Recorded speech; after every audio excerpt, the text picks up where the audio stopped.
Welcome, y'all. I stole your line. How are you, Sherri? I am doing pretty good. You're doing the whole show today, so I guess I should have been the one who said, welcome, y'all. That's okay. Even though we flubbed it a little bit in the beginning because I wasn't cueing properly. So how you doing? I'm doing great. Actually, I'm doing great. Feeling good. I'd be happier if LSU were winning, but Brian Kelly's going to get fired, and that's that. So I had high hopes for him. I just wanted a good man to be a good coach, and that doesn't always go hand in hand. I feel a little, these guys are kids that are playing college football. Mm-hmm. I mean, what are they, like 19, 20, 21? Yeah. They're kids, and he's just yelling fuck in their face and everything else. Chandler's camera switching and laughing at me at the same time. Yeah. So, I mean, y'all know I'm not afraid to say the F word. I say it all the time, but I don't know that he should be yelling it at football players. At kids. Football players. Yeah. I should really not say that because but I do it in jest when I yell fuck at the kids. I don't really yell at them because they're doing angry. something. You're not hitting emotion with yours. I don't have a big vein popping out on my head or my neck. Because the worst way to discipline a kid is with emotion. Yeah. No. Yeah. It's crime, You're punishment. Right. That's it. Yeah. Okay, sorry for all that. That's okay. How are you doing? I am doing pretty good. And happy birthday to you. Thank you. Thank you. We're on this side of the video getting ready for Thanksgiving, probably whenever you see us. It'll be getting ready for Christmas. Yes, ma'am. What you drinking? I am drinking 4 Roses. Ooh. So let me tell you the little story. Harold comes home from Sam's the other day and goes, "Oh, I got you that whiskey that you've been wanting. I found it." I was like, okay. He gives it to me and I said, never heard of it. He goes, "Isn't that the one you told me you wanted?" I said, "I wanted Angel's Envy." He goes, "Oh, I messed up." I said, "Well, it'll drink just like any other whiskey." So, and then Dalton told me that it's good with Mountain Dew. So there you go. There's my story for today. Well, is it any good all by itself? It's not bad. Chandler said it's also good with Mountain Dew. He tasted it last night. And what are you drinking? I made myself a little bit of a Christmas mojito, a little coconut milk, muddled mint, and what's some in the pomegranate seeds. Oh, that's so pretty. So cute, isn't it? It's very festive. Mm-hmm. How's it taste? Pretty good. The pomegranate doesn't really do much, but I mean, coconut and mint, you can't really go wrong. Yeah. It tastes like an Andes mint, huh? Actually, no, they don't. They're not coconutty. No, but it's nice. It's nice, a little creamy mint. Yeah. Yeah, that's kind of what it's like. It reminds me of creme de mint that old ladies used to drink when we were little. Yep. Very similar, but it's good and it's festive. And I'm a little crazy to begin with, but Christmas makes me super, super, super crazy. Yes. 9 Christmas trees would be excessive by the normal standards. Yes. I'm going to go home after this and put up 3 of them and put lights in my yard. I struggle to put up one little 2-foot tree because I'm just like, I'm going to have to take all this crap down at the end of the season. If I had somebody come in and do it for me, like take it down, I would put shit everywhere. I don't mind the taking it down because that's cleaning to me and I like to clean. Okay. You're sick. Yeah. Well, the whole world is disordered. If I can make mine ordered, I'm all right. So you got a story. I do. And it's not a murder. Oh, is it a crime? There's some crime. Okay. Yeah. We're keeping on theme. We're keeping on theme. All right. But it's a bit of a folk hero. Okay. Australian style. All right. Can't wait to hear this. All right. So got to put my eyeballs on because, had another birthday. Okay. So Joseph Bolitho Johns. That doesn't sound like an Australian name. Well, it's because there were no white guys in Australia back when we're starting this. 1826 is when he's born. Oh, okay. Okay. That year kind of getting you in the time frame. Okay. The first U.S. railroad company was formed. The first internal combustion engine was patented. And so this is kind of the beginning of globalization. Yeah. Back then, up until this point, if your family member moved 100 miles away, forget across an ocean, 100 miles away, you were probably never seeing them again. Right, right. And letters may take a couple months to get there. Yeah. Yeah, I mean, but also times could be kind of tough for the working class during this because they needed to grind this crap out so that people with money could use this stuff. Right. Okay. So Joseph was born probably in Cornwall, although some of the documents say Wales. All right. Okay. In either 26 or 27, but we're pretty sure it was February 26, 1826. Yes. Okay. So he was the child of Thomas Johns and Mary Bolitho or Bolitho. His dad was a blacksmith, and he died when Joseph was about 7. Oh, shit, baby. Joseph was the youngest of 3 or the third of 6. They didn't keep good records back in the No, they really early didn't. 1800s. No. And they had a family of 3 or 300. We're not sure. well, and only one time did I see 6. Several times I saw 3. Okay. But I also think that initial document was what all the others came from. Okay. Because All there right. were sentences that were verbatim Oh, okay. on multiple Sites. Okay. So, his dad dies. He and his brother go to work in the copper mines nearby. And so you can imagine things were pretty hard for the family. When he was 7? Or did he? Yes. Oh, my gosh. Yes. When he was 7. Damn. And his brother was probably maybe 9. Yeah. But he did grow up to be very, very tall, black hair, hazel eyes. Oh, good looking guy. Yeah. Very, Catherine Zeta-Jones is Cornish also. So Okay. very much that look. Nice. Okay. And he may have caught and survived smallpox because later on they talked about him being pockmarked. But that could have been acne. You're right. That could have been something he got into working. Could have been chicken pox. Could have been chicken pox. It could have been a venereal disease. Yes. So much. Okay. And on November 15th, 1848, so he's about 18. Yeah. Am I right there? No, that sounds like about 22, huh? Yeah.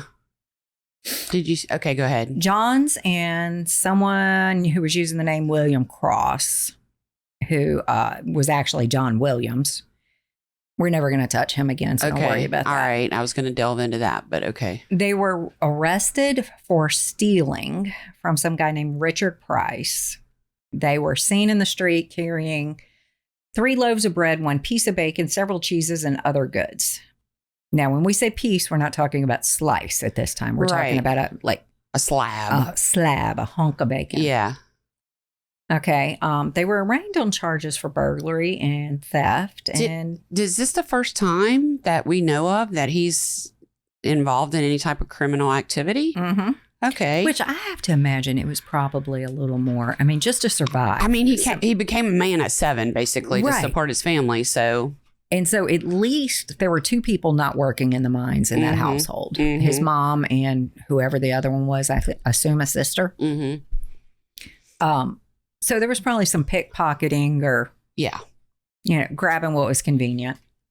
Just imagine. They stole food. Yeah. They were stealing food right here. They needed food. Yeah. Yeah. So they were arraigned on charges of burglary and stealing, and they pled not guilty.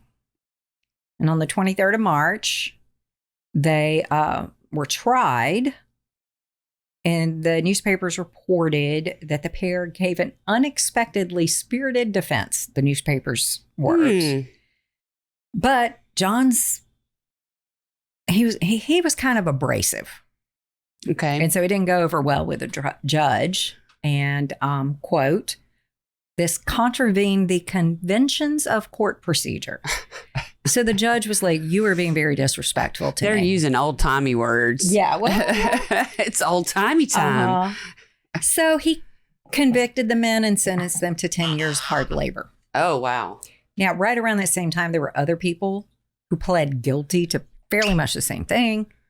They had sentences of 3 weeks to a couple of years. Well, keep your smart ass thoughts to yourself is the moral of the story. If I could tell anybody like life advice to carry with them, show up and shut up. Mm-hmm. Smartest things in the world. Yep. Okay. So during that time, he was transferred around to a lot of prisons. One of them burnt down. Dang. This poor dude. Yeah. And I feel sorry for him. Already I feel sorry I do. for him. Yeah, he's been through a lot. Because the mouthy one wasn't him. It was his friend, right? Or the guy that... He was mouthy. Oh, he was the mouthy one. Okay. He's a brash, bold. Okay. But he didn't have a dad to smack him in the back of the head. Right. Like you could, G. Mm-hmm. Okay. So eventually in 1853, they send him to a penal colony in Australia. Wasn't he sentenced to 10 years? Uh-huh. So he's still in prison? He's still in prison because it was, 48 to 53? Oh, okay. That's okay. only- All right. Gotcha. Okay. So he managed to behave himself on the trip To the prison. to the prison. Not a short trip, right? Right. And so he received a pardon of sorts. So Okay. you can live, work, marry, own land, everything.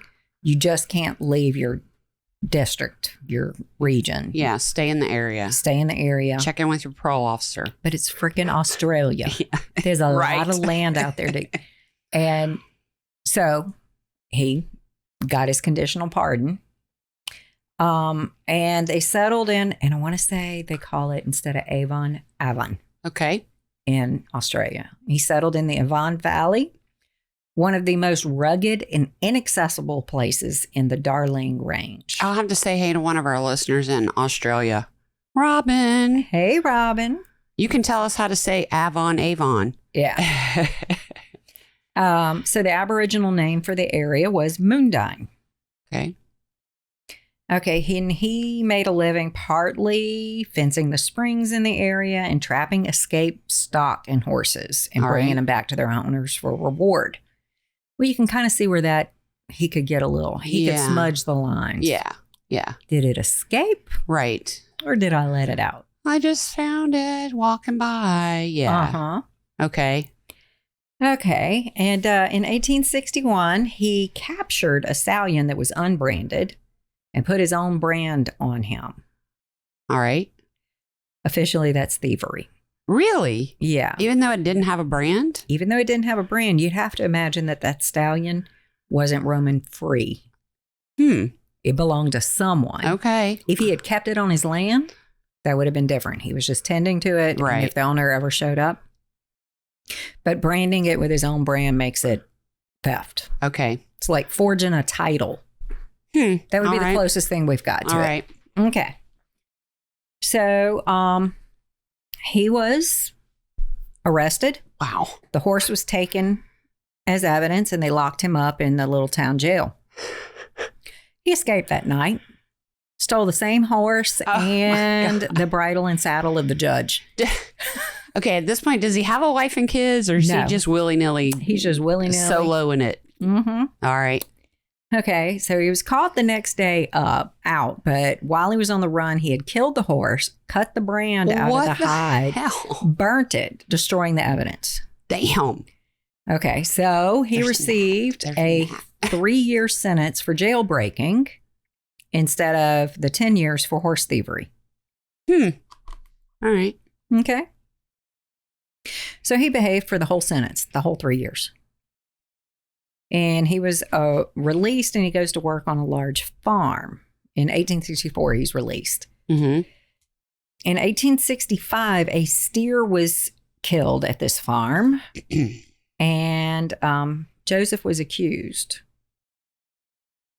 And it took him a few months for them to arrest him, but they eventually arrested him.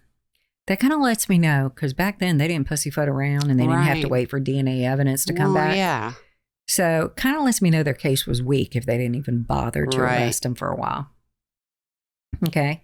So he was arrested in March and convicted in July and sent to 10 years hard labor. Man, Yep. I don't know what to say. I felt sorry for him at first, but now I'm just kind of like, And he Dude. swore he did not do this. oh, okay, In November, he escaped. good. He and another prisoner were, but back here, whenever he was in prison the first time, Mm-hmm. well, the second time, there were a lot of chances to escape. There was even a mass escape. And he didn't do it. He didn't do it. Okay, so he and another prisoner were on the run for about a month, committed a bunch of small burglaries. During this time, that's whenever he started going by the name Moondyne Joe. Moondyne Joe. Mm-hmm. And when they were caught, he had a firearm on him. So that added him 12 months to his prison sentence. How much did escaping add to his prison sentence? Well, this whole thing. Okay. Escaping, having a gun, it added a whole nother year, but in shackles. Oh. Yeah. They weren't screwing around. They're not going to throw him in the hole. Uh-uh. They probably didn't have the hole back then. So shackles for a year. Yeah. That's rough. So he's now got an 11-year sentence. Okay. That's a big chunk of time to eat up. All right. In spring of 66, Joe petitions the court to reduce his sentence, and they did by 4 years. That wasn't good enough for Joe. So that summer, So he broke out. he was caught sawing through his lock, and he was busted, and that added some more months to his sentence. And then in August, he escaped. After cutting off his irons, he met up with 3 other escapees, and they ran around Perth, committing a number of robberies, and they almost got captured several times. Was he out of his jurisdiction at this point? I really don't know the Okay. states in Australia. All right. Robin, let us know. Yeah. Okay, near the end of the month, one of the gang was captured by police, and so Joe was like, we can't stay in this area for long. Yeah. I was so thinking that should have been like when he broke out, I need to get out of this jurisdiction. Yeah. And we need to head to South Australia. But that was going to be a really, really hard trip. Like, you're talking desert crossing. You're talking some very wild thing. So super dangerous, and they were going to need a lot of supplies. So Joe robbed an old enemy who had a store. It was the biggest theft of his life, and he got enough supplies for them to make it across the desert. All right. Okay, for the whole crew. But they were caught in September. So how long were they out? What? In August is when you said he escaped. Yeah, so that's not even like a month. Almost 2 months. Because he got caught at the end of September. There's a gnat in here. Okay. So as punishment for escaping and the robberies, John received 5 more years hard labor. Dude, just stay in jail and do your time and get out. And so, yeah, now what are we up to? 16 years? I don't even know. I lost count. And he started on something he claimed he didn't do. And I actually don't think he did it. So they took extraordinary measures to ensure that he did not escape again. They made a special cell for him, and they lined the walls with like the wood from railroad ties. Yeah. Lined the walls with that. And they said they put 1,000 nails in it. And my dumb ass thought that the nails were coming. Yeah, through. Like into the cell, like they were spikes. Yeah. That's what they should have done. But it was just that they were making sure he couldn't break get out. through. They tripled up his bars on his window. So basically he got thrown in the 1960s version of the hole. Is that what you said? 1860s version. Sorry. Yeah. There was only one tiny window, and they mostly had it covered up. I mean, because he could have got out. Mm-hmm. Yeah. So there was almost no light and no fresh air in the room. They put a collar around his neck and chained him to the wall. And they would only give him bread and water to eat so he could eat without utensils. And, had nothing, no liquid that was acidic, nothing that was going to be hot, nothing he could use as a weapon or a tool. Wow. Okay, his bathroom was a bucket with a board over it. He has fucked himself hard. Mm-hmm. And it only got empty when the guards felt like it. Ew. Oh, yeah. And he could only exercise 2 hours a day on his chain, leashed like a dog. Well, I mean, I don't think I exercise 2 hours a day now, so. Well, we're not talking about calisthenics. You just mean he just got to go walk around and see the sunshine, maybe. Mm-hmm. On his leash. Okay, and so obviously his health started to fail. Of course. Living like that. Look, just bread and water will constipate the snot out of you. Yeah. It'll make you sick. Give him some fruit, man. Yeah.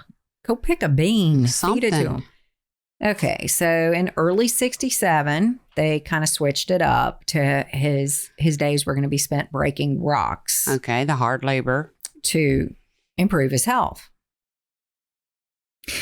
But they brought the rocks to him instead of taking him to the rocks. Oh, okay. Okay? You're going to work. You're going to work, but you're not going to Muhammad get a can't chance. go to the mountain. The mountain's going to come to Muhammad. Yeah, and Governor John Hampton was so confident of these arrangements that he told Johns, if you get out again, I'll forgive you. And by this, I means a pardon. Okay. He's like, bruh, if you get out this time, there is no jail that's going to hold you. So you're just fucking free. I give up. Now, the setup for the rock breaking was bring in Big Rock.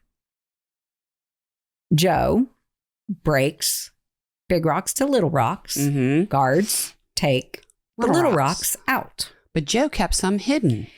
No. In his toilet bucket. No, we have something even more easy to understand. Okay. How lazy government employees can be. I was one, y'all. So don't get your panties in a wad out there if you're a government employee. I have never heard of any office of government employees that didn't have a handful of them. Oh, yes. That didn't do anything. That's right. I agree. We had those for sure. Yeah. I supervised one of those people. How do you keep your job? Well, civil service. Okay. I've been here too long to get fired. Exactly. Yeah. All right. So they quit taking the rocks out, which made this large pile of rubble. How did he use it to get away? He hid behind it and broke through the wall. Yeah. Wait. Okay, so he used whatever tool they gave him to break the rocks. Uh-huh. So he built this rock pile so big that they thought he was behind it hitting the wall. They thought he was just hitting rocks. Yeah. Nice. Made himself a nice little door. Nice. And escaped in March of 1867. All right. So he's done. He's on. The governor already said he could go free. And he evaded capture for a while. And he managed this by not going anywhere he normally went and not committing any crimes. But on February 25th of 1869, so we're talking literally this shy of 2 years, Johns tried to steal some wine from the cellars of Houghton Winery. The owner had spent the day helping the police in some kind of search, and after the end of the search, invited them all back to his property for refreshments. He got to get his drink on. Mm-hmm. And when the owner entered the cellar to get some wine, there's Johns. John thought he had been discovered and took off running and ran straight into the cops that were outside. Oh my God. Comedy of errors. Yeah. So he was returned to prison and sentenced to an additional 12 months. Half of that, so 6 months, was going to be in solitary. Okay. For escaping. Well, I'm assuming solitary. It says separate confinement. Yeah. So it sounds like solitary. Yeah. I mean, I feel like what he was in before was solitary with all the wood and the nails and the neck collar. Yes. Yeah. Okay. And then he was convicted of the B&E on top of that. Got another 4 years. He tried to escape in 1871 by making a key in the carpenter shop, but the key didn't work. And then eventually in April of 1871, the Comptroller General Wakeford heard from Johns about Governor Hampton's promise. Now, governors are not constant, so there's a new governor. Right. Now. And he verified this with the guy who worked at the prison. Did he actually say that? Yeah. And the superintendent said, oh, yeah. So why didn't anybody bring this up earlier now? Probably because it's not too long after his, let's see, when did he get convicted of? So we're probably only talking about within 12 months of his conviction on the B&E. Okay. You want it all on there if you're going for a pardon. Yeah. So he was probably waiting until his B&E got handled and then started talking. Yeah. Okay. So, Wakeford reached out to the current governor, who is Frederick Weld, who agreed that any more punishment would be unfair, and he gave him a ticket of leave in May of 1871. So you had like a piece of paper, an actual piece of paper. Yep, you done. Okay. Okay. Time served. Yeah. Yeah. The remainder of John's life, he was mostly well-behaved. He would have little minor skirmishes and misdemeanors and small jail terms. We all have those little minor skirmishes and misdemeanors. And then in January of 1879, so what is he there? 53 years old. Mm-hmm. He finally marries. Get you some. Yeah. He married Louisa Hearn, and they spent time prospecting for gold. He pretty much settled down as far as he was ever going to settle down. Good. You know, Good. I mean, it's a little bit of an itinerant life, but yeah, he had a wife. Hopefully she kept him in line. Uh-huh. Didn't go along with his shenanigans. And then in 81, he discovered Moondyne Cave. So he's actually got like a flag posted out there that he's an explorer and discovers crap. Okay. In 1893, about the time that marriage gets really good, because they've been married about 14, 15 years here. That's whenever it's super easy to be married. Yeah. John's wife died. Oh, no. Yeah. At the age of 40. Wah, wah. Did they have any kids? I don't think they did. So she was much younger than him. She was much younger. It looked like she was about 25 and he was about 50 when they got married, in that range. Gotcha. We don't even know what year these people were born. Right, for sure. right. So they either had 3 kids or 300. Yeah. The death affected him greatly. I'm sure. And years after, he began to act strangely, and eventually he was declared mentally ill. Oh. And he died of dementia in a lunatic asylum in 1900. And he was buried there, and his tombstone reads, and I'm going to try this. Okay. Radid. It's Welsh for freedom is stamped on his tombstone. I kind of dig that. Yeah, that is cool. Okay. So, and he is a Australian folk hero. All right. Every year there's the Moondyne Joe festival held in, I think it's Tooje, Okay. Australia. I meant to look it up one more time before I got Robin here. is going to be sending us all the answers to our questions. Yeah. Go ahead, Robin, light me up. No, she's not that kind of person. And on this, there's a description of a festival. Mm-hmm. There's so many attractions at this year's festival. There is the street theater with Moondyne Joe's gang running amok, a mustache competition for the blokes, and a floozy competition for the ladies, quote unquote.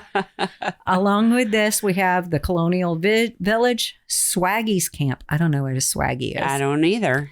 Wood chip exhibition, blade shearer, and blacksmith, all authentic to the period. Okay, so what food trucks do they have authentic to the period?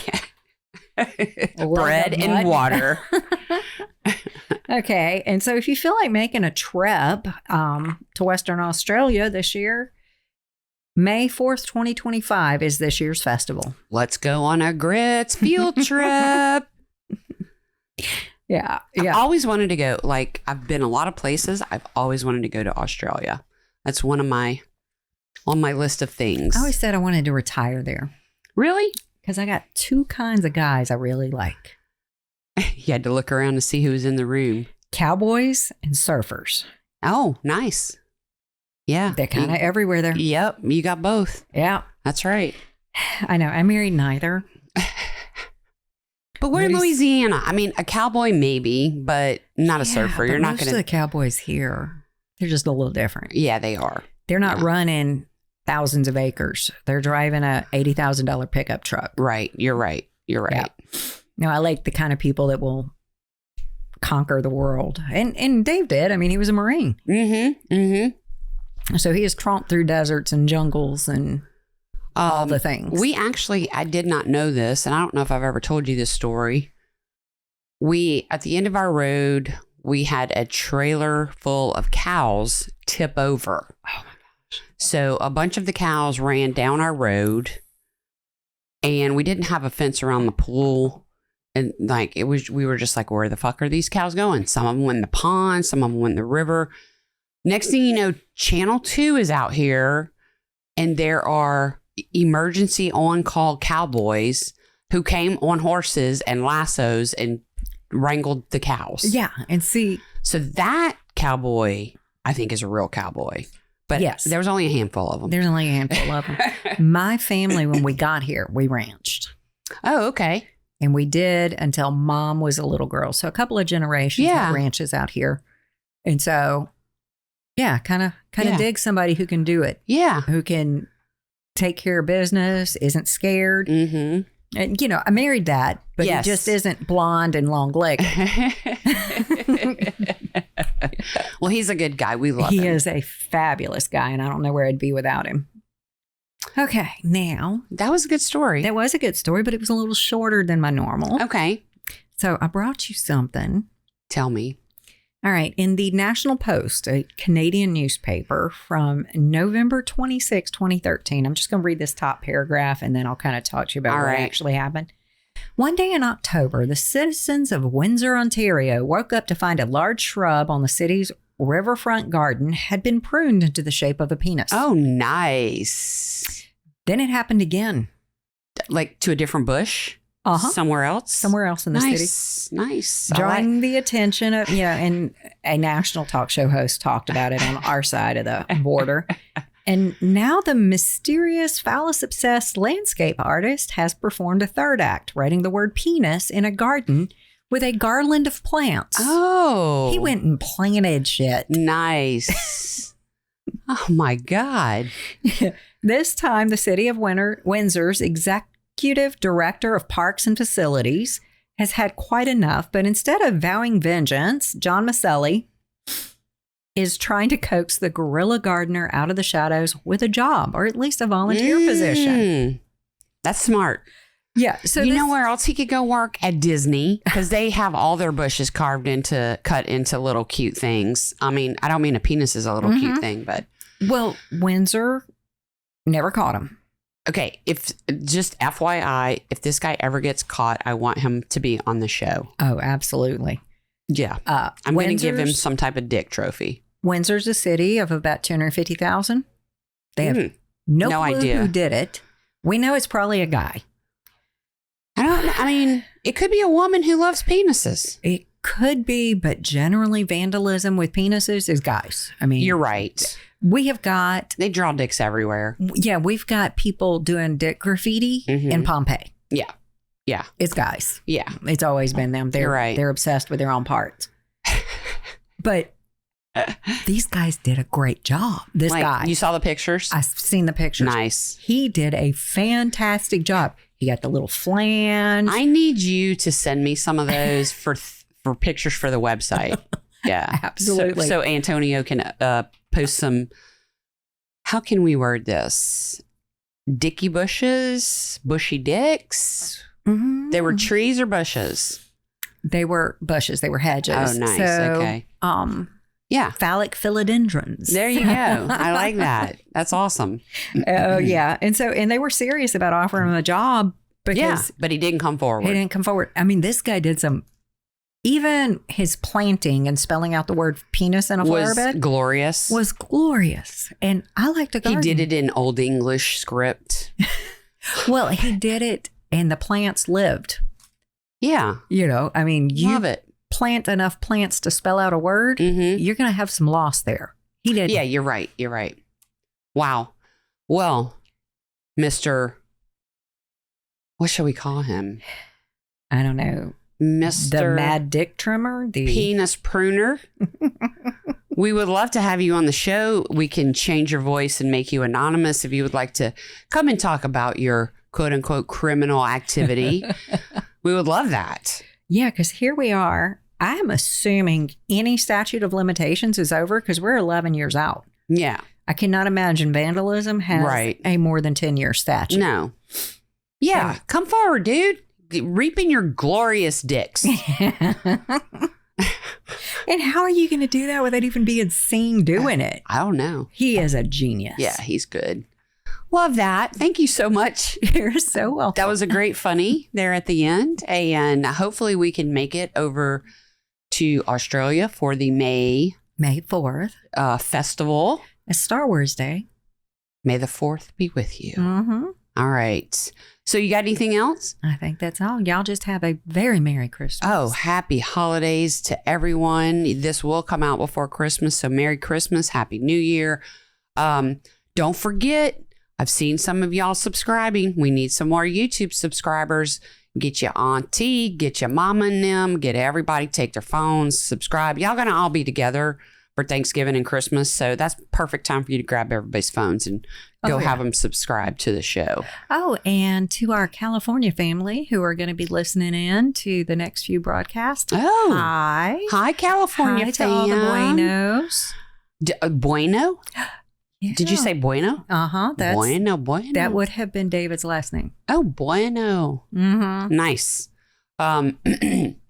Also, don't forget, go to Facebook, go to YouTube, go to TikTok, go to our website, which I haven't talked about in a while. Yeah, and I'm sorry I haven't been on Facebook much this week. No. This last month and a half.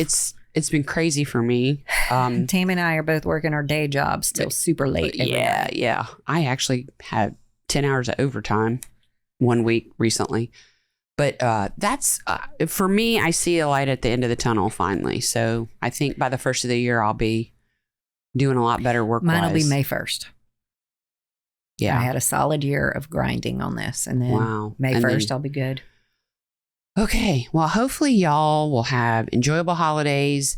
Y'all will go subscribe to everything. www.gritswithasideofmurder.com. And if you want to help out the show, patreon.com/grits, where you can give us some monetary support and we can keep this thing going for y'all. Not like we're going to stop anyway because we love it. So, Sherri, thank you again. Oh, you're so welcome. Chandler, thank you for camera switching. Get the official nod. Tell your mama and them to listen, and we're going to let Zydeco Mike take us out.